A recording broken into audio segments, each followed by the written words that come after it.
Potencialit e zhvillimit që ofron Shqipëria, si dhe reformat që janë bërë në tërheqjen e investitorëve, kanë bërë që investimet e huaja vitin e kaluar të kalonin $1 miliard.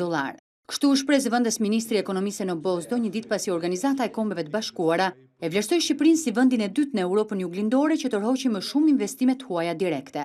Shqipëria doli në vend dytë në krahasim me një vend tjetër, por doli në vend të parë sepse edhe gjatë vitit 2010 ishte i vetmi vend në Evropën qendrore juglindore që njohu rritje të investimeve të huaja direkte. Politikat pro biznes, përmirësimi i ndjeshëm i klimës së biznesit, reformat e gjëra strukturore, fiskale, rregullatore kanë dhënë frutet e veta dhe ka bërë që Shqipëria të kthehet në një destinacion të investimeve të huaja direkte.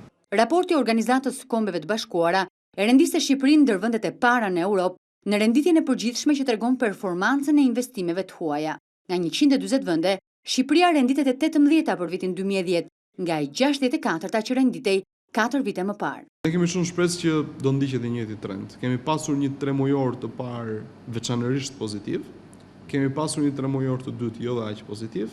Jemi në një mesatare të lejuar, do të themi, por është ende herët për të folur se duhet të kuptojmë se si do shkojë prirja investimeve të huaja direkte edhe në tremujorin e tretë, edhe në tremujorin e katërt. Një pjesë e mirë e investimeve të huaja direkte mbyllen pothuajse në fund të vitit. Energjia ka qenë sektori ku investitorët e huaj kanë shprehur më shumë interes, më konkretisht afro 45% e projekteve janë realizuar në këtë sektor. Pjesa tjetër është investuar në industri, turizëm e të tjerë.